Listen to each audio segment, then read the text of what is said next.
আল্লাহ বলে, দুনিয়ার মানুষ তোমরা জেনে রাখো, আমি আল্লাহ অভাব মুক্ত, আমি আল্লাহর কোনো অভাব নাই। আমি আল্লাহ কখনো তোমাদের কাছে আমি আল্লাহ কোনো কিছু আমি আল্লাহ সাহায্য চাই না। অথচ দুনিয়ার সব সৃষ্টি আমি আল্লাহর কাছে সাহায্য চাই। জোরে বলুন সুবহানাল্লাহ। আমার যুবক ভাইয়েরা, তাহলে এই আয়াতে মহান আল্লাহ তাআলা নিজে সাক্ষ্য দিলেন যে তিনি হযরত লোকমান আলাইহিস সালামকে বিশেষ জ্ঞান হিকমত দান করেছেন। হিকমত হলো এমন একটি বিশেষ নূর আলো যার মাধ্যমে মানুষ সত্য মিথ্যা পার্থক্য করতে পারে। জোরে বলুন সুবহানাল্লাহ। হিকমত আল্লাহ পাকের একটি বিশাল বড় একটি নিয়ামত, যেই হিকমত আল্লাহ সবারে দান করে না। বলেন না সুবহানাল্লাহ। আল্লাহ পাকের হিকমত, আল্লাহ পাকের জ্ঞান এত বেশি। হিকমত একটা নূর, একটা আলো, যার মাধ্যমে কোনটা সত্য কোনটা মিথ্যা বান্দা অতি সহজে পার্থক্য করতে পারে। আওয়াজ দিয়া বলুন না সুবহানাল্লাহ। ঠিক তেমনি ভাবে হযরত লোকমান আলাইহিস সালাম হিকমতের মাধ্যমে কোনটা সত্য কোনটা মিথ্যা তা সব সময় সে প্রকাশ করতে পারত। জোরে বলুন সুবহানাল্লাহ। আমার যুবক ভাইরা, লোকমান আলাইহিস সালামের দুই একটা ঘটনা বললে আপনারা বুঝতে পারবেন সে কত বড় জ্ঞানী ছিলেন। আল্লাহ পাক তাকে কত বড় জ্ঞান আল্লাহ দান করেছেন।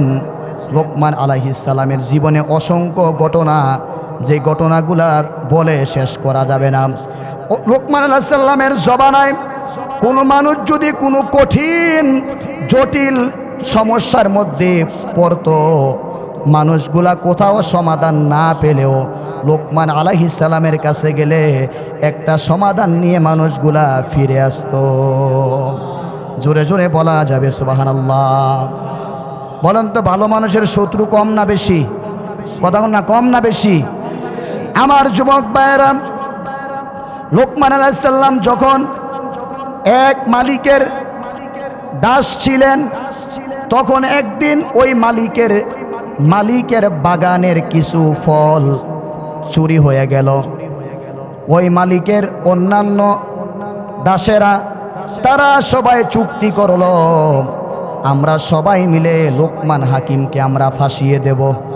কারণ আমাদের মালিক লোকমান হাকিমকে সবচেয়ে মহাব্বত করে, ভালোবাসে। আমরা সবাই গিয়ে আমরা নালিশ করব যে বাগানের ফল লোকমান হাকিম চুরি করে খেয়ে ফেলেছে। সমস্ত দাসেরা সবাই মিলে লোকমান হাকিমের মালিকের কাছে গেল, গিয়া বলে, মালিক, আপনার বাগানের যে ফলগুলা চুরি হয়েছে, এই ফলগুলা আপনার দাস লোকমান সমস্ত ফলগুলা চুরি করে খেয়ে ফেলেছে। এই কথা শোনার পরে লোকমান আলাইহিস সালাম তিনি বিচলিত হলেন না, তিনি ঘাবড়ালেন না, তিনি চিন্তা করলেন না। তিনি বলে, মালিক, আমি জানি আপনি আমাকে অনেক মহাব্বত করেন, ভালোবাসেন। ওই মালিক বলে, লোকমান, আমি এখনো বিশ্বাস করতে পারি না তোমার মতো মানুষ আমার বাগানের ফল তুমি চুরি করে খাইবা। আমি এটা বিশ্বাস করি না। কিন্তু এতগুলা মানুষ একসাথে যেহেতু সাক্ষী দিয়েছে, আমি তো এখন বিশ্বাস না করে আমি পারতেছি না। লোকমান আলাইহিস সালাম বলে, মালিক, ও আমার মনিব, আমি আপনাকে একটা সুন্দর পরামর্শ দেই। আপনি যদি এই বাগানের ফলগুলা চুরি করে খেয়েছে, আপনি যদি আসল চোরকে ধরতে চান, তাহলে একটা আপনি ব্যবস্থা করেন, সমস্ত দাসকে, আমি সহ সমস্ত দাসকে আপনি বলেন গরম পানি খাবার জন্য। গরম পানি পেট ভরে খাওয়ার পরে সমস্ত দাসকে বলবেন রোদের মধ্যে একটু কিছুক্ষণ সময় দৌড় দেওয়ার জন্য, দৌড়াদৌড়ি করার জন্য।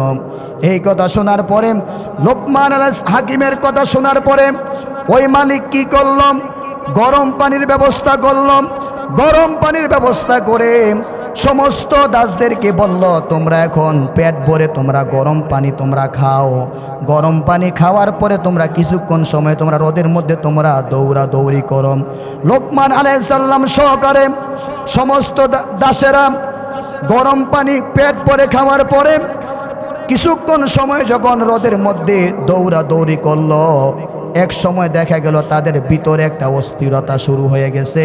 গরম পানির তাপে দৌড়ানোর কারণে তাদের বমি বের হওয়া শুরু হলো। তাদের ভিতর থেকে তারা বমি করা শুরু করল।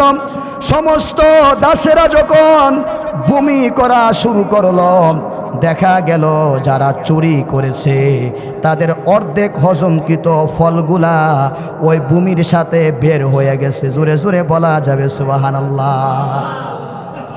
ওই মহান রব্বুল আলামিনের দরবারে সকলে জবান খুলে একটিবার কালেমাতে শুকরিয়া আদায় করে উচ্চ আওয়াজে বলি আলহামদুলিল্লাহ। সম্মানিত হাজিরিন, জুমার আলোচনার সময় একেবারেই সংক্ষিপ্ত, তাই কথা না বাড়িয়ে জুমার মূল আলোচনায় আমরা ইনশাল্লাহ এখন শুনব। আমি আপনাদের মাঝে পবিত্র কোরআনুল কারীমের 31 নম্বর সূরা সূরাতুল লোকমান থেকে আমি একখানা আয়াত আমি তেলাওয়াত করেছি। এই আয়াতের মাধ্যমে আপনাদের সামনে অল্প সময় কিছু কথা বলার চেষ্টা করব। আল্লাহ পাক আমাদের সকলকে মনোযোগ সহকারে প্রতিটি কথা আমল করে বাস্তবে পালন করার তৌফিক আল্লাহ আমাদের সকলকে দান করুন। আমরা সকলে বলি আমিন। সূরা লোকমান, আমরা প্রথমে লোকমান আলাইহিস সালাম, লোকমান হাকিম, লোকমান আলাইহিস সালাম, লোকমান হাকিমের পরিচয় আমরা জানব। লোকমান হাকিম তিনি কে ছিলেন? লোকমান হাকিম, লোকমান আলাইহিস সালাম তিনি কেমন মানুষ ছিলেন? লোকমান আলাইহিস সালাম তিনি কোনো নবীও নয়, কোনো রাসূলও নয়, তিনি ছিলেন আল্লাহ তাআলার একজন ওয়ালি, একজন মহাসত্যবাদী, নেককার বুজুর্গ বান্দা। আওয়াজ দিয়া বলুন সুবহানাল্লাহ। তাফসীরের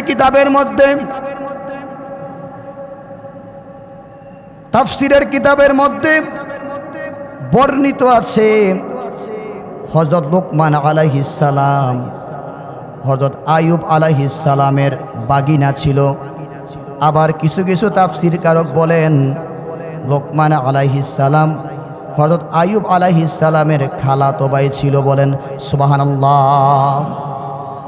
মুসলমান বাবারা আমার যুবক ভাইয়েরা, লোকমান আলাইহিস সালাম তিনি কোনো নবীও নয়, কোনো রাসূলও নয়, তিনি আল্লাহ পাকের একজন ওয়ালি ছিলেন, একজন নেককার বুজুর্গ বান্দা ছিলেন। হযরত লোকমান আলাইহিস সালাম তিনি হযরত দাউদ আলাইহিস সালামের সময়কাল পর্যন্ত দুনিয়াতে জীবিত ছিলেন। বলুন সুবহানাল্লাহ। শুধু তাই নয়, লোকমান আলাইহিস সালাম হযরত দাউদ আলাইহিস সালামের কাছ থেকে তিনি জ্ঞান অর্জন করেছেন। আল্লাহ রব্বুল আলামিন লোকমান আলাইহিস সালামকে দুইটি জিনিস আল্লাহ দান করলেন। একটা হলো নবুয়ত, আর একটা হলো হিকমত। আল্লাহ বলে, লোকমান আমি আল্লাহ আপনাকে দুইটা জিনিস আমি আল্লাহ আপনাকে দান করলাম। একটা হলো নবুয়ত, আর একটা হলো হিকমত। এখন এই দুইটা জিনিস থেকে যে জিনিসটা আপনার কাছে পছন্দ হয় আপনি বেছে নিতে পারেন। লোকমান আলাইহিস সালাম উনি নবুয়তকে বেছে নেন নাই, উনি হিকমতকে বেছে নিলেন। বলেন সুবহানাল্লাহ। আমার যুবক ভাইয়েরা, আল্লাহ তাআলা হযরত লোকমান আলাইহিস সালামকে এত বেশি হিকমত দান করেছেন, এত বেশি জ্ঞান আল্লাহ দান করেছেন, তার মর্যাদা, তার ইজ্জতকে আমার আল্লাহ বাড়িয়ে দেওয়ার জন্য আল্লাহ পাক রব্বুল আলামিন পবিত্র কোরআনুল কারীমের 31 নম্বর সূরা, যে সূরার নাম হলো সূরা লোকমান, আল্লাহ রব্বুল আলামিন পবিত্র কোরআনে একটি সূরা আল্লাহ নাজিল করলেন, যেই সূরার নাম হলো সূরা লোকমান। কিয়ামত পর্যন্ত যেন মানুষের মাঝে যেন লোকমানের নামটা যেন সারা জীবন যেন অমর হয়ে থাকে।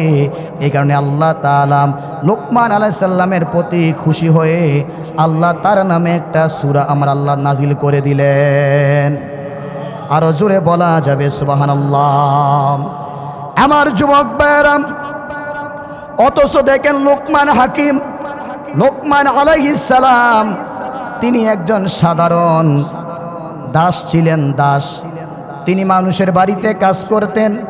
কিতাবের মধ্যে আছে লোকমান আলাইহিস সালাম প্রথম যুগে তিনি দাস ছিলেন, পরবর্তী সময়ে তিনি কাঠ মিস্ত্রির কাজ করছেন, তারপরে তিনি দর্জির কাজ করছেন, কাপড় সিলাইছে, তারপরে তিনি রাখালের কাজ করেছেন। লোকমান আলাইহিস সালাম এত সাধারণ সাধারণ কাজ করার পরে আল্লাহ তাআলা লোকমান আলাইহিস সালামের হিকমত, জ্ঞান, বুদ্ধির প্রতি, নেক কাজের প্রতি আমার আল্লাহ খুশি হয়ে আল্লাহ পাক লোকমান আলাইহিস সালামকে আল্লাহ মানুষের মাঝে আল্লাহ মহা সম্মান আল্লাহ দান করে দিলেন। বলেন তো সম্মান দেওয়ার মালিক কে? আর আওয়াজ দিয়া বলেন কে? আমার আল্লাহ চাইলে একটা রিক্সাওয়ালা, একটা মুসিওয়ালা, একটা রাখাল, একটা সাধারণ মানুষকে আমার আল্লাহ কিয়ামত পর্যন্ত মানুষের সবার উপরে সম্মান দিতে পারে কি পারে না? এর বাস্তব প্রমাণ হলো হযরত লোকমান হাকিম, লোকমান আলাইহিস সালাম, যার চরিত্র, ব্যবহার, আদর্শ, হিকমত, জ্ঞান, বুদ্ধির প্রতি আল্লাহ খুশি হয়ে আল্লাহ তার নামটা আল্লাহ পবিত্র কোরআনে আল্লাহ দান করে দিয়েছেন। বলেন না সুবহানাল্লাহ। তাহলে বোঝা গেল আল্লাহ পাকের প্রিয় বান্দা হতে হলে টাকার দরকার নাই, সম্পদের দরকার নাই। আল্লাহ তাআলার প্রিয় বান্দা হতে হলে একজন সাধারণ মানুষও আল্লাহ পাকের প্রিয় বান্দা হয়ে যায়। আওয়াজ দিয়ে বলেন না সুবহানাল্লাহ। আমার যুবক ভাইয়েরা, আমার মুরব্বী বাবারা, শুধু তাই নয়, আল্লাহ পাক রব্বুল আলামিন লোকমান আলাইহিস সালামের মর্যাদা সম্পর্কে আল্লাহ তাআলা চমৎকারভাবে আল্লাহ পবিত্র কোরআনে আল্লাহ তুলে ধরেছেন। পবিত্র কোরআনে সূরা লোকমানে আল্লাহ বলেন, ওয়ালাকাদ আতাইনা লুকমানাল হিকমাতা আনিশকুরু লিল্লাহ। আল্লাহ বলেন, আমি লোকমানকে হিকমত, প্রজ্ঞা দান করেছিলাম এবং আমি তাকে বলেছিলাম, লোকমান তুমি আমি আল্লাহ পাকের শুকরিয়া আদায় করে। জোরে বলুন সুবহানাল্লাহ। ওয়ামান ইয়াশকুরু ফাইন্নামা ইয়াশকুরু লিনাফসি। আল্লাহ বলে, লোকমান মনে রাখবা, যে ব্যক্তি আল্লাহ পাকের কৃতজ্ঞতা, শুকরিয়া আদায় করে, সে তো নিজের কল্যাণের জন্য, লাভের জন্য সে আল্লাহ পাকের শুকরিয়া আদায় করে। বলেন সুবহানাল্লাহ। বলেন তো আল্লাহ পাকের শুকরিয়া আদায় করলে লাভ কার? আমার না আল্লাহর? আরে আল্লাহ পাকের শুকরিয়া আদায় করলে কি আমার লাভ না আল্লাহর লাভ? আমাদের লাভ। আমরা যে নামাজ পড়ি, লাভ কি আল্লাহর হচ্ছে? আমাদের নামাজ পড়ি, লাভ কার? আমাদের। বলেন লাভ কার? আপনি নামাজ পড়লেও আল্লাহ পাকের লাভ হবে না, আপনি না পড়লেও আল্লাহ পাকের কোনো লস হবে না। অতএব বান্দা যদি কোনো ভালো কাজ করে, আল্লাহ পাকের শুকরিয়া আদায় করে, নামাজ পড়ে, আল্লাহ পাকের কৃতজ্ঞতা প্রকাশ করে, বান্দা নিজের লাভের জন্যই প্রকাশ করে। আওয়াজ দিয়া বলেন না সুবহানাল্লাহ। তাহলে আল্লাহ পাকের শুকরিয়া আদায় করলে আমাদের লাভ না ক্ষতি? কথা না, লাভ না ক্ষতি? আল্লাহ পাক পবিত্র কোরআনে অসংখ্য আয়াতে আল্লাহ বলছেন, বান্দা আমি আল্লাহ পাকের শুকরিয়া যত বেশি তুমি আদায় করবে, আমি আল্লাহ তোমার নিয়ামতকে আমি আল্লাহ তত বেশি আমি আল্লাহ বাড়াইয়া দেব। আওয়াজ দিয়া বলুন না সুবহানাল্লাহ। আমার যুবক ভাইয়ের, তারপর আল্লাহ বলেন, ওয়ামান কাফারা ফাইন্নাল্লাহা গনিয়্যুন হামিদ।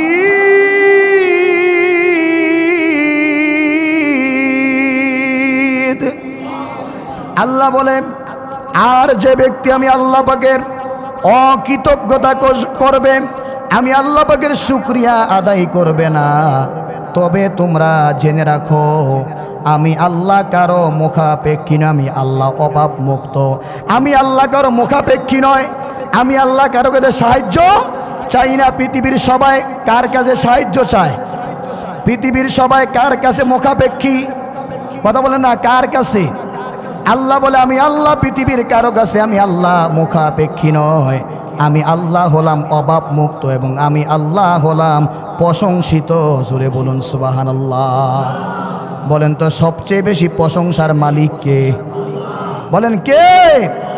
আল্লাহ বলে দুনিয়ার মানুষ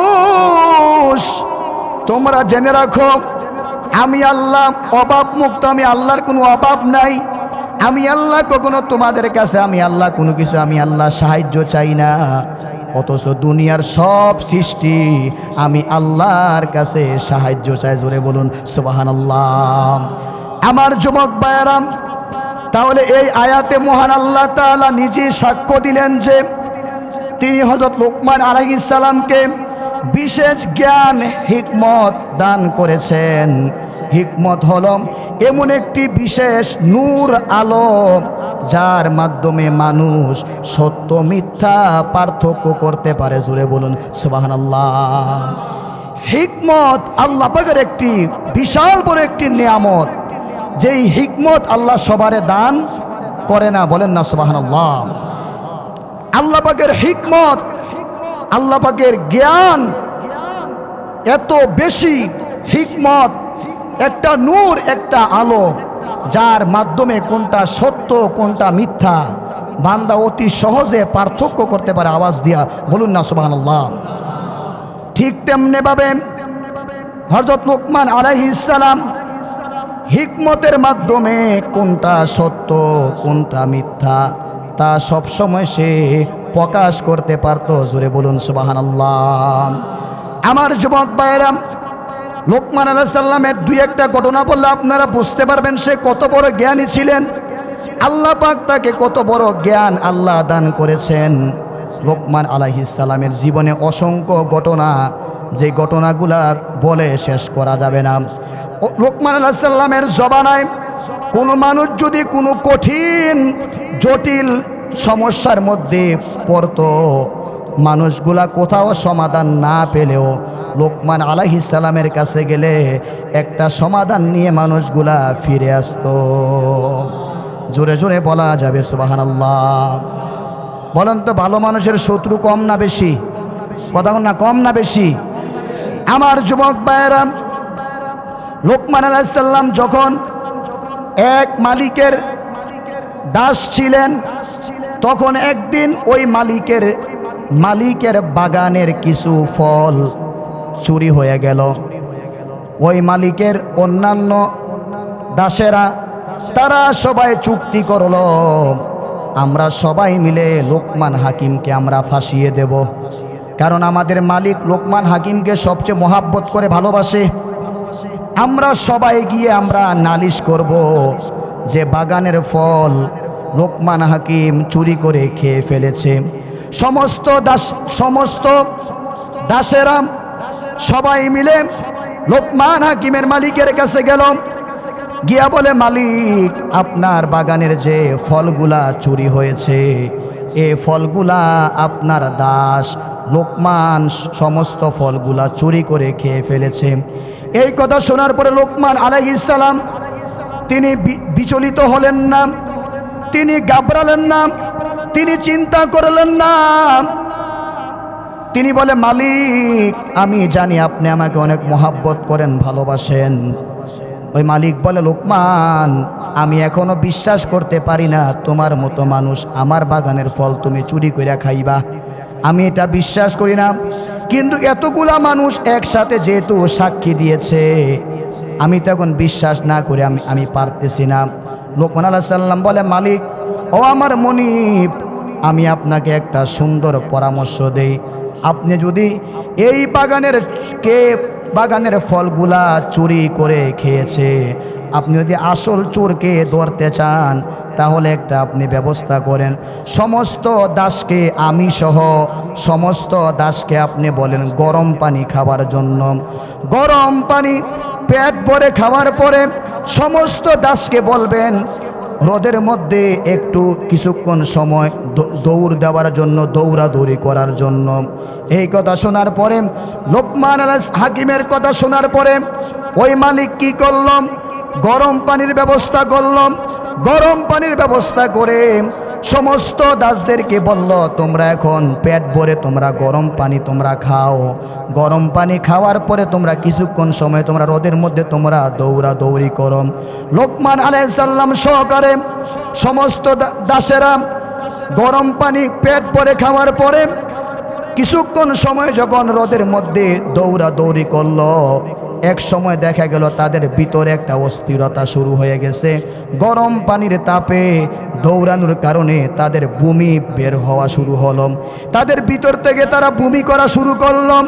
সমস্ত দাসেরা যখন বমি করা শুরু করলো, দেখা গেল যারা চুরি করেছে তাদের অর্ধেক হজমকৃত ফলগুলা ওই বমির সাথে বের হয়ে গেছে। জোরে জোরে বলা যাবে সুবহানাল্লাহ। লোকমান হাকিমত তিনিও বমি করলেন, কিন্তু লোকমান হাকিমের বমির সাথে কোনো ফলের বিন্দু পরিমাণে কোনো অংশ বের হয় নাই। লোকমান হাকিম যত বমি করেছে শুধু গরম পানি বের হয়েছে। লোকমান হাকিম ডাকদা বলে, মালিক এখন তাহলে আপনি আসল চোর ধরতে পারছেন। এখন আপনি দেখেন চুরি কি আমি করছি নাকি তারা করছে। আসলে আমি চুরি করি নাই, আমাকে ফাঁসানোর জন্য সমস্ত দাসীরা একটা চুক্তি করছে। জোরে বলেন নাউজুবিল্লাহ। মনে রাখবেন, মিথ্যা বেশি দিন চিরস্থায়ী হয় না, সত্য একদিন না একদিন বিজয় লাভ করে। আওয়াজ দিয়া বলেন ঠিক কিনা বলেন। লোকমান আলাইহিস সালাম এটাই দুনিয়ার মানুষকে বুঝাইলো যে মিথ্যা কখনো চিরস্থায়ী হয় না, সত্য একদিন বিজয় লাভ করে। আওয়াজ দিয়ে বলেন না সুবহানাল্লাহ। আমার যুবক ভাইয়েরা, আরেকটা ঘটনা বলি। লোকমান আলাইহিস সালাম তিনি কত বড় জ্ঞানী ছিলেন, তিনি কত বড় বুদ্ধিমান ছিলেন। একবার লোকমান আলাইহিস সালামের মালিক তাকে আদর করে ভালোবেসে একটা তরমুজ খাওয়ার জন্য দিলেন। লোকমান আলাইহিস সালাম কি করলেন, ওই তরমুজটা কেটে খাওয়া শুরু করলো। তৃপ্তি সহকারে খালি খাইতেছে। খাইতে খাইতে যখন তরমুজটা শেষ পর্যায়ে চলে আসলো, লোকমান হাকিমের মালিক দেখে আশ্চর্য হয়ে গেল, কি ব্যাপার, এত মজা করে এত সুস্বাদুভাবে লোকমান সবটা তরমুজ খেয়ে ফেলতেছে। খাইতে খাইতে যখন মাত্র একটা অংশ বাকি, কয়টা অংশ, মাত্র একটা টুকরা বাকি আছে, ওই মালিক ভাবলো মনে হয় তরমুজটা অনেক সুস্বাদু, অনেক মনে হয় স্বাদের তরমুজ।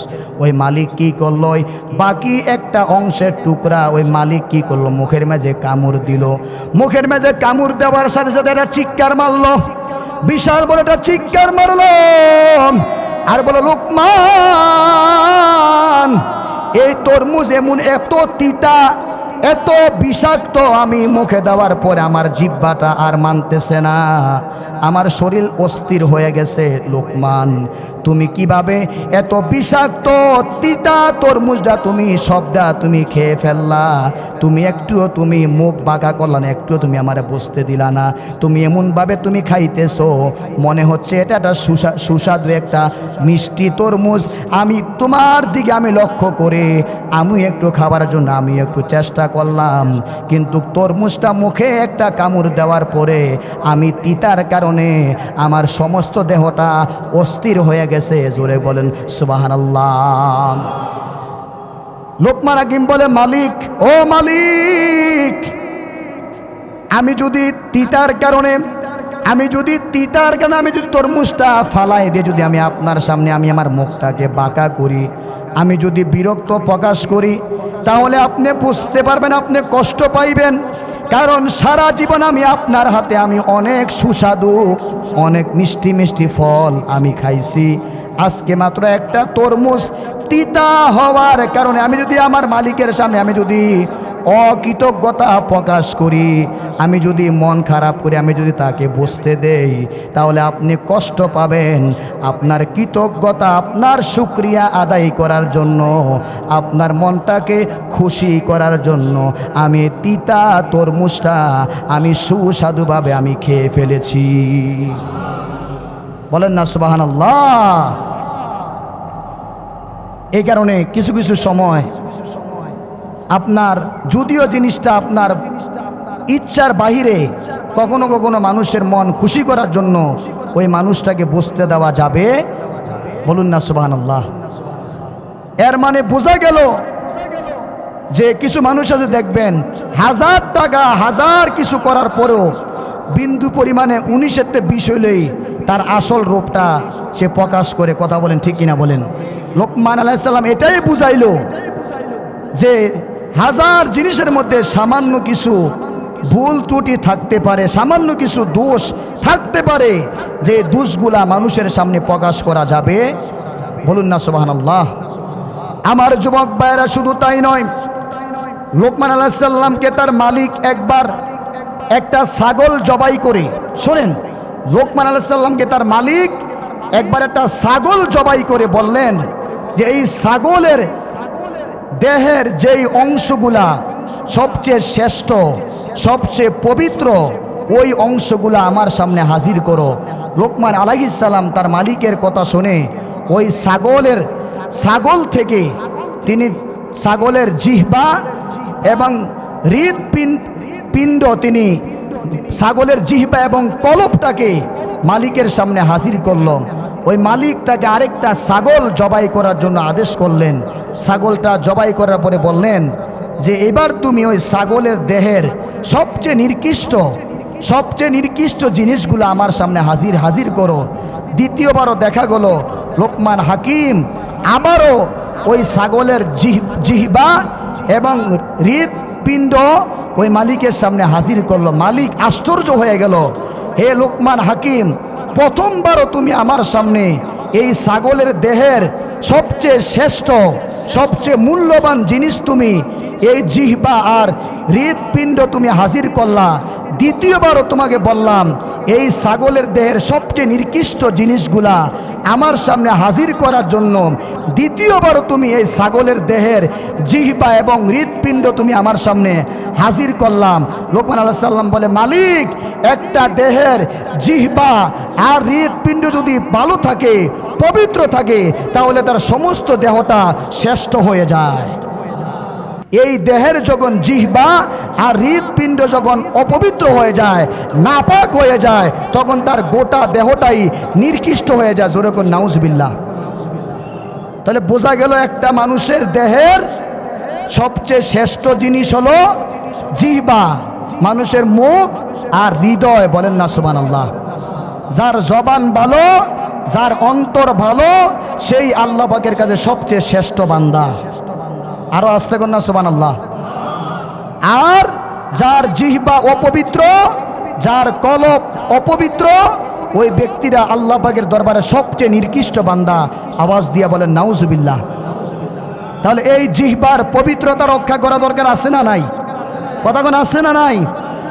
আর এই কলব, অন্তর, যার অন্তর পরিষ্কার, সে আল্লাহ পাকের একটা নেককার বান্দা হতে পারে। আওয়াজ দিয়া বলুন না সুবহানাল্লাহ।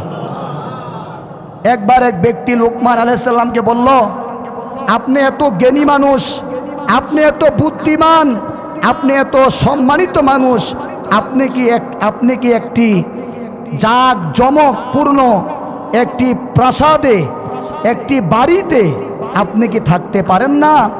লোকমান আলাইহিস সালাম ওই মানুষটাকে শিক্ষা দেওয়ার জন্য হাতের মধ্যে একটা সুই নিয়ে বলল, হে মানুষ শোনো, এই সুইয়ের ছিদ্রে যতটুকু সুতা ধরে দুনিয়াতে মানুষ থাকার জায়গাটা এর চাইতে আরো কম। বলেন না সুবহানাল্লাহ। মানুষের মৃত্যু যখন গনিয়ে আসে, মানুষের সামনে যখন মৃত্যু চলে আসে, তখন তার কাছে মনে হয় বিশাল বড় পৃথিবীটা একটা সুইয়ের ছিদ্রের চাইতেও আরো ছোট এই বিশাল বড় পৃথিবীটা মৃত্যুর সময় তার কোনো কাজে আসে না। কথা বলেন ঠিক কিনা বলেন? শুধুমাত্র 3.5 হাত মাটি হবে আমাদের আসল ঠিকানা। কথা বলেন ঠিক কিনা বলেন? জোরে বলুন না ঠিক কিনা? লোকমান হাকিমকে আল্লাহ পাক মহা জ্ঞান মহা বুদ্ধি আল্লাহ তাকে দান করছে। আওয়াজ দিয়ে বলুন সুবহানাল্লাহ। আমার যুবক ভাইয়েরা, এতক্ষণ পর্যন্ত আমরা লোকমান আলাইহিস সালামের কিছু জীবনী আমরা শুনলাম।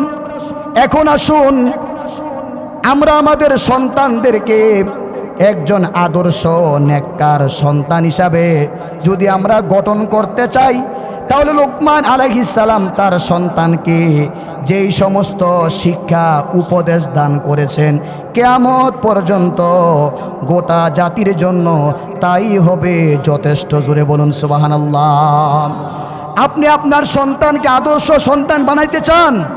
আপনি আপনার সন্তানকে নেককার সন্তান বানাইতে চান? আল্লাহ বলে, দুনিয়ার মানুষ, হে দুনিয়ার মানুষ, তোমরা যদি তোমাদের সন্তানকে একজন আদর্শ নেককার সন্তান হিসেবে তুমি যদি গঠন করতে চাও, তাহলে আমার প্রিয় বান্দা লোকমান আলাইহিস সালাম তার সন্তানকে যেই উপদেশ যেই শিক্ষাগুলা দান করেছে, কিয়ামত পর্যন্ত যত মা বাবা তার সন্তানদেরকে লোকমানের মতো এরকম শিক্ষা দিবে, অবশ্যই তার সন্তানটা একটা নেককার একটা আদর্শবান সন্তান হিসেবে সে গঠন হবে। বলেন না সুবহানাল্লাহ। এখন আসুন লোকমান আলাইহিস সালাম তার সন্তানকে কি শিক্ষা দিল, কি শিক্ষাগুলো আমাদের দেওয়া দরকার, আমাদের সন্তানদেরকে আমরা কি শিক্ষা দেব? আসুন আমরা আল্লাহর কোরআন থেকে আমরা শিখি। লোকমান আলাইহিস সালাম তার সন্তানকে শিক্ষা দিলেন পবিত্র কোরআনে। আল্লাহ বলে লোকমান আলাইহিস সালাম তার সন্তানকে সর্বপ্রথম যে শিক্ষা দিলেন ওই শিক্ষার নাম হলো তাওহীদের শিক্ষা। বলেন কি কিসের শিক্ষা? বলেন না কিসের? তাওহীদের শিক্ষা। লোকমান আলাইহিস সালাম তার সন্তানকে সর্বপ্রথমই যখন সন্তান কথা বলা শুরু করলো, যখন চলাফেরার বয়স হলো, যখন কথা বলা শুরু করে দিল, লোকমান আলাইহিস সালাম তার সন্তানকে সর্বপ্রথম তাওহীদের শিক্ষা, এক আল্লাহর একত্ববাদের শিক্ষা দান করেছেন। লোকমান বলেন, ইয়া বুনাইয়া লা তুশরিক বিল্লাহ ইন্নাশ শিরকা লাযুলমুন আযীম।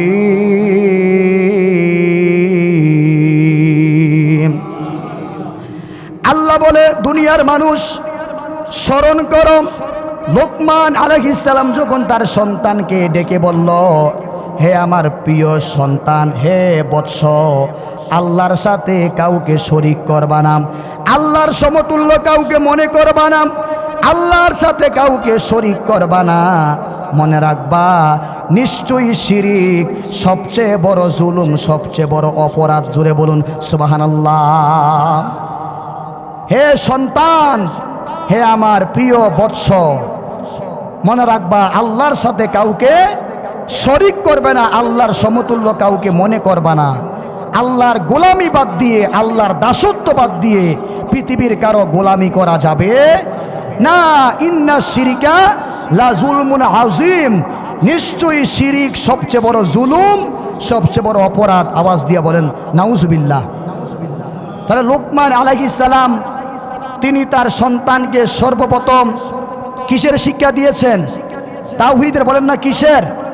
জোরে বলেন কিসের? 2 নাম্বার শিক্ষা হলো পিতামাতার সাথে সৎ ব্যবহার করার শিক্ষা। লোকমান আলাইহিস সালাম বলেন, ওয়াসাইনাল ইনসানা বিওয়ালিদাইহি হামালাতুহু উম্মুহু ওয়াহানান আলা ওয়াহানি ওয়া ফিসালুহু ফি আমাইনি আনিশকুরলি ওয়া লিওয়ালিদাইকা। লোকমান আলাইহিস সালাম বলে, হে আমার পুত্র শোনো, মা বাবার সাথে সৎ ব্যবহার করবা, মা বাবার সাথে সৎ ব্যবহার করবা, পিতামাতার সাথে সর্ব অবস্থায় ভালো ব্যবহার করবা। কারণ তোমার মা তোমাকে কষ্টের পর কষ্ট স্বীকার করে তোমাকে গর্ভে ধারণ করছে। জোরে বলুন সুবহানাল্লাহ। মা বাবার কখনো অমান্য হবে না, মা বাবার অবাধ্য হবে না, মা বাবার মা বাবার সাথে সব সময় সৎ ব্যবহার করবে, ভালো ব্যবহার করবে। আওয়াজ দিয়া বলুন না সুবহানাল্লাহ। 3 নাম্বার শিক্ষা হলো আখিরাতের জবাবদিহিতা। আল্লাহর ইলম, আখিরাতের জবাবদিহিতা। আখিরাতে হাসরের ময়দানে আল্লাহর কাছে সব কিছু জবাব দিতে হবে। আপনি গোপনে যা করেন, প্রকাশ্যে যা করেন, আপনি যেখানে যাই করেন না কেন, সব কিছু আমার আল্লাহ কিয়ামতের দিন আমার আল্লাহ প্রকাশ করে দিবেন। লোকমান বলেন, ইয়া বুনাইয়া ইন্নাহা ইন তাকু মিসকালা হাব্বাতিন মিন খরদালিন ফাতাকুন ফি সখরাতিন আও ফিস সামাওয়াতি আও ফিল আরদি ইয়াহতি বাহাল্লাহ। লোকমান হাকিম বললেন, হে পুত্র শোনো, হে বৎস শোনো, কোনো বস্তু যদি সরিষা দানা পরিমাণে কোনো বস্তু যদি কোনো পাথরের ভিতরে কিংবা আসমান জমিনের গভীর তলদেশে যদি থাকে, ওই সরিষা পরিমাণে বস্তুটা আমার আল্লাহ হাসরের ময়দানে সবার সামনে আল্লাহ হাজির করবেন। আল্লাহ পাকের ক্ষমতা আছে না নাই? আরো আস্তে কোন আছে না নাই? সরিষা পরিমাণে একটা জিনিস যদি পাথরের ভিতরে থাকে, আসমানের উপরে, জমিনের নিচে, পাহাড়ের গভীর তলদেশে, যেই গভীর তলদেশে পৃথিবীর কেউই যাইতে পারে না, ওই গভীর তলদেশ থেকে ওই বস্তুটাকে আমার আল্লাহ হাজির করতে পারবে কি পারবে না? আল্লাহ পাকের ক্ষমতা আছে না নাই? তাহলে এটাই বুঝালে, সন্তান তুমি গোপনে, তুমি মানুষের আড়ালে গভীর রাতে গোপনে গোপনে তুমি কি অন্যায় করো, তুমি কি কর্ম করো, পৃথিবীর কোনো মানুষ জানুক আর না জানুক, একজন তো জানে। আওয়াজ দিয়ে বলেন তো তিনি কে? আর বলে না তিনি কে? কিয়ামতের দিন আল্লাহ সব প্রকাশ করবে, সব প্রকাশ করে দিব। বলেন না সুবহানাল্লাহ। আমার যুবক ভাইরা, তারপরে শোনেন, 4 নাম্বার হলো নামাজের উপদেশ। বলেন কিসের উপদেশ? নামাজের উপদেশ। লোকমান বলেন, ইয়া বুনাইয়া আকিমিস সালাহ, হে প্রিয় বৎস, হে আমার কলিজার টুকরা সন্তান, তুমি নামাজ কায়েম করো। আওয়াজ দিয়ে বলেন না সুবহানাল্লাহ। তাহলে সন্তানদেরকে নামাজের জন্য আদেশ করা দরকার আছে না নাই? সমস্ত নবী রাসূলেরা তাদের যার যার সন্তানদেরকে নামাজের শিক্ষা দিছে কি দিছে না? কথা বলেন, দিছে কি দিছে না? লোকমান আলাইহিস সালাম তার সন্তানকে নামাজের আদেশ করছে। আওয়াজ দিয়ে বলেন সুবহানাল্লাহ। হাদিস শরীফে রাসূল সাল্লাল্লাহু আলাইহি সাল্লাম সন্তানদেরকে নামাজের নির্দেশ সম্পর্কে আল্লাহ রাসূল বলেন, মুরু আওলাদুকুম বিসসালাতি ওয়া হুম আবনাউস সাবঈ সিনিন। নবীজি বলে যে যখন তোমাদের সন্তানের বয়স যখন 7 বছর হবে, বলেন কত বছর? বলেন না কত বছর? আল্লাহ নবী বলে যখন তোমার সন্তানের 7 বছর হবে তখন তুমি তাদেরকে নামাজের নির্দেশ দাও। বলেন সুবহানাল্লাহ। এবং ওয়াদরিবুহুম আলাইহা ওয়া হুম আবনাউ আশরি, আর যখন তোমার সন্তানের 10 বছর হবে যদি সে নামাজ না পড়ে তাহলে তাকে বেতের শাসন করো। বলেন না সুবহানাল্লাহ। তাহলে সন্তানদেরকে 7 বছর হলে নামাজের আদেশ করা, নামাজের জন্য উৎসাহিত করা, এটা আল্লাহ রাসূলের আদেশ। আবার 10 বছর হলে সন্তান যদি নামাজ না পড়ে ওই সন্তানকে নামাজের জন্য বেতের আঘাত করা, শাসন করা, এটাও নবীজির আদেশ। বলেন না সুবহানাল্লাহ। আমরা কি আমাদের সন্তানদেরকে নামাজের জন্য কখনো শাসন করছি? কথা কন না কেন? বলেন না আমরা কই? আমরা ওই 2-3 বার কই আমরা ক্লান্ত হইয়া যাই, বন্ধ করে দিই। আজ সন্তান নামাজ না পড়লে আপনি সন্তানকে নামাজের দাওয়াত দেওয়া বন্ধ করতেইব, এটা কি কোথাও আছে নাকি? এমন কোনো কথা কেউ বলছে যে নামাজ না পড়লে তুই দাওয়াত দিস না? সে যতদিন নামাজ না পড়বে ততদিন আপনার ইমানি দায়িত্ব তার নামাজের দাওয়াত দেওয়া। বলেন না সুবহানাল্লাহ। এর মানে এটা নয় যে সন্তান নামাজ পড়ে না আমি তাকে নামাজের কথা কইতাম না। না, আপনি বাবা, আপনি মা, আপনি যতদিন পৃথিবীর মধ্যে আপনি বেঁচে থাকবেন ততদিন আপনার সন্তানকে ইসলামের শিক্ষা দেওয়া, নামাজের শিক্ষা দেওয়া, আল্লাহ পাকের তাওহীদের শিক্ষা দেওয়া আপনি বাবা হিসাবে আপনার দায়িত্ব। কথা বলেন ঠিক কিনা বলেন? জোরে বলেন ঠিক কিনা বলেন।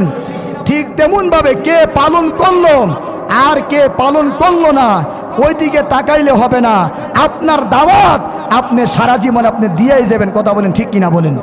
এই যে আমরা ইমাম সাহেবেরা আপনাদেরকে প্রতি জুমায় নামাজের কথা বলি, প্রতি জুমায় আপনাদেরকে এই যে ওয়াজ করে করে বুঝাই, এই যে সুদের ওয়াজ করি, ঘুষের ওয়াজ করি, এই যে আপনার বিভিন্ন রকমের ওয়াজ করি, কই সুদ তো বন্ধ হয় না, ঘুষ তো বন্ধ হয় না, মসজিদ তো নামাজই হয় না, তবুও তো নামাজের ওয়াজ আমরা বন্ধ করি না, সুদের ওয়াজও বন্ধ করি না, ঘুষের ওয়াজও বন্ধ করি না। কিয়ামত পর্যন্ত যতদিন আমরা বেঁচে থাকবো ততদিন মানুষদেরকে এই বিষয়ে শিক্ষা দেওয়া, মানুষদেরকে দাওয়াত দেওয়া আমাদের ইমানি দায়িত্ব। আপনি মানেন আর না মানেন এটা আপনার দায়িত্ব। কথা বলেন ঠিক কিনা বলেন। এর মানে এটা নয় যে আমি দাওয়াত দেওয়া বন্ধ করে দেন। আমার বলা আমার দায়িত্ব, আমি বলবই সবসময়। আমার দায়িত্ব কাজই মানুষদেরকে অন্যায় পথ থেকে, অশ্লীল পথ থেকে মানুষদেরকে আল্লাহর পথে আনা। হয়তোবা একজন মানুষ হোক, দুইজন মানুষ হোক, যতজন মানুষই হোক না কেন আল্লাহর পথে আসুক। আমার দায়িত্বই হচ্ছে মানুষদেরকে আল্লাহর পথে আহ্বান করা। কথা বলেন ঠিক কিনা বলেন। জোরে বলেন ঠিক কিনা বলেন। আমার যুবক ভাইয়েরা শেষ করে দিচ্ছি।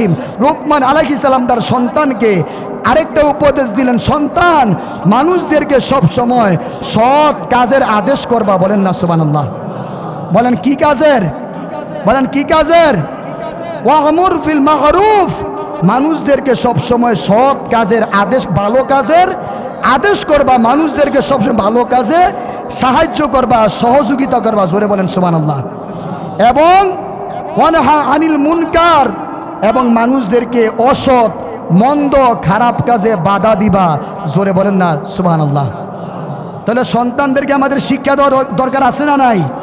বাবা সবসময় ভালো কাজ করবা, মানুষদেরকে ভালো কাজের আদেশ করবা এবং মানুষদেরকে মন্দ কাজ খারাপ কাজ থেকে বিরত রাখবা। আওয়াজ দিয়া বলুন না সুবহানাল্লাহ। এবং যত বড় বিপদ আসুক, যত কঠিন পরিস্থিতিতে তুমি পড়ো না কেন, যত কঠিন বিপদ তোমার উপরে আসুক না কেন, ওয়াসবির আলা মা আসাবাকা, যত বড় কঠিন বিপদ তোমার সামনে আসুক না কেন তুমি আল্লাহর উপরে তুমি ধৈর্য ধারণ করবা। বলেন না সুবহানাল্লাহ। এবং লোকমান হাকিম তার সন্তানকে বললেন, সন্তান তুমি কখনো জমিনের মধ্যে তুমি অহংকারী কইরা তুমি চলাফেরা করবা না। বলেন না সুবহানাল্লাহ। সবসময় নম্র ভদ্রভাবে জমিনে চলাফেরা করবা। কখনো অহংকারী নিয়া, বুকের সিনাটা ফাঁস কইরা, গেট আপ নিয়া জমিনে চলিও না বান্দা। লোকমান হাকিম বলে, হে সন্তান জমিনের মধ্যে অহংকারী কইরা চলিও না। ওলা ওলা তু আসির খদ্দাকালিন নাস, জমিনের মধ্যে তুমি অহংকারীভাবে চলিও না। আল্লাহ পাক অহংকারী বান্দাকে আল্লাহ পছন্দ করে না। জোরে কোন নাউজুবিল্লাহ।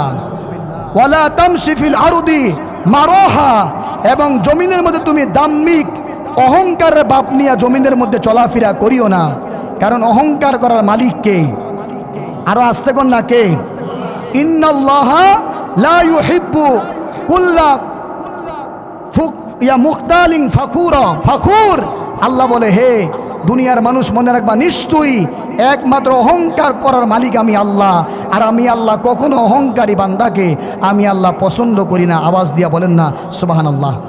আরও বলেন সুবহানাল্লাহ। তাহলে আমরা আমাদের সন্তানদেরকে এগুলা শিক্ষা দেওয়া দরকার আছে না নাই? কথাগণ আছে না নাই? আজকে মুসলমানের ছেলে মেয়ে কষ্ট লাগে। আজকে মুসলমানের ছেলে মেয়ে 20 বছর, 30 বছর, 15 বছর আল্লাহ পাকের কোরআন পড়তে পারে না। কথাগণ আছে না নাই? আমরা আজকে ছেলে সন্তানদেরকে আমরা দুনিয়া অর্জনের আমরা মেশিন বানাইছি। ছেলে সন্তানদেরকে আমরা দুনিয়া কামাই করার জন্য আমরা মেশিন বানাই দিছি।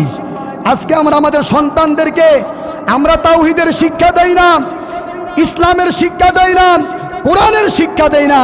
আজকে আমরা দুনিয়ার শিক্ষা নিয়ে KG school, primary school, Bangla, অঙ্ক, ইংরেজি নিয়ে আমরা পাগল হয়ে আছি।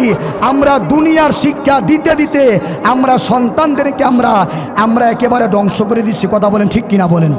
সবচেয়ে বড় কষ্ট লাগে মুসলমানের সন্তান 20 বছর 15 বছর হওয়ার পরে যখন তাকে বলা হয় আমাদের আল্লাহ কয়জন? ওই বাচ্চারা জবাব দেয় আমাদের আল্লাহ 10 জন। যদি বলা হয় তুমি মুসলমানের সন্তান, তোমার বয়স তো 20 বছর, বলো তো আমাদের মুসলিম জাতির পিতার নাম কি? সে বলে বঙ্গবন্ধু শেখ মুজিবুর রহমান। উল্টাপাল্টা করে বয়ে থাকে। মুসলমানের সন্তান 20 বছর হয়ে গেছে, 30 বছর হয়ে গেছে, আমাদের মুসলিম জাতির পিতার নাম বলতে পারে না, আমাদের আদি পিতার নাম কি বলতে পারে না। আল্লাহ পাকের কোরআন কয় পারা, কয়টি সূরা, আমাদের নবীর নাম কি, বিস্তারিত ইসলামের এই বিষয়গুলা, 5টা কালেমা, নামাজের নিয়ম নীতি কোনো কিছুই জানে না। অথচ আমরা দাবি করি আমরা মুসলমান। কথা কোন ঠিক কিনা বলেন? কথা বলেন না কেন? ঠিক কিনা বলেন না? অথচ প্রতিটি মুসলমান এগুলা জানা দরকার আছে না নাই? আছে না নাই? প্রতিটি মুসলমান অবশ্যই জানতে হবে আমাদের নবীর নাম, আমাদের নবীর আব্বার নাম, আম্মার নাম, নানার নাম, নানির নাম, নবীজির বিস্তারিত জীবনী, আমাদের জাতির পিতার নাম আদম আলাইহিস সালামের নাম, বিস্তারিত ইসলামের প্রতিটি বিষয় প্রতিটি মুসলমান ছেলেমেয়ে জানা দরকার আছে না নাই? আছে না নাই? তাহলে আমরা আমাদের সন্তানদেরকে কোরআনের শিক্ষা দিতে চাই কি চাই না? আল্লাহ পাক আমাদের সকলকে, আমাদের সন্তানদেরকে কোরআনের শিক্ষায়, সুশিক্ষা আমাদেরকে আল্লাহ পাক আমাদের সকলকে কবুল করে। আমরা সকলে বলি আমিন।